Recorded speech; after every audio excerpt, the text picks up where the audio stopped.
ये अनोखे शेप वाले पेड़ों का जंगल आपने पहले शायद ही कभी देखा हो।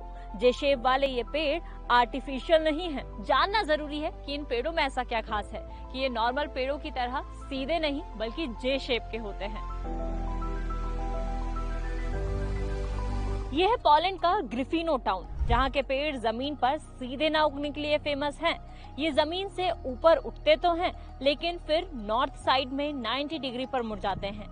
फिर 3 से 9 फीट तक इसी तरह रहने के बाद ये पेड़ ऊपर से एकदम सीधे होकर ग्रो करते हैं।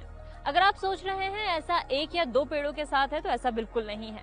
डिस्कवरी की 2020 की रिपोर्ट बताती है कि यहाँ 400 ऐसे पेड़ हैं। इसीलिए इन्हें द क्रिकेट फॉरेस्ट यानी टेढ़ा मेढ़ा जंगल कहा जाता है। लेकिन ये पेड़ ऐसे क्यों हैं? इसके पीछे अलग अलग थ्योरीज हैं। पहली कि जब ये पेड़ बड़े हो रहे थे तो पोलैंड में भारी बर्फबारी हुई, बढ़ते पेड़ों पर प्रेशर पड़ा तो ये मुड़ गए। लेकिन ये साइंटिफिकली प्रूवन नहीं है, क्योंकि हमारे यहाँ ऐसे कितने ही पेड़ मुड़ जाते।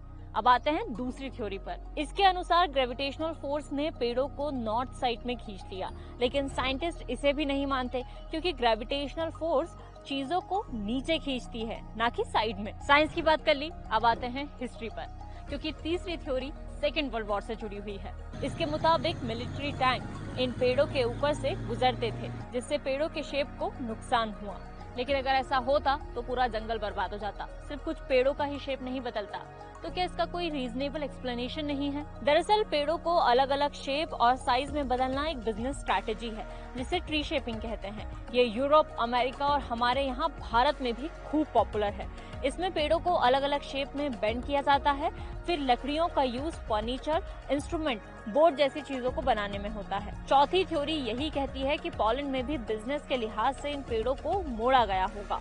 फिर वर्ल्ड वॉर के चलते ये मिशन अधूरा रह गया। अब ये एक प्रोटेक्टेड नेचुरल मॉन्यूमेंट है, जिसकी देखरेख खुद पोलैंड की सरकार करती है।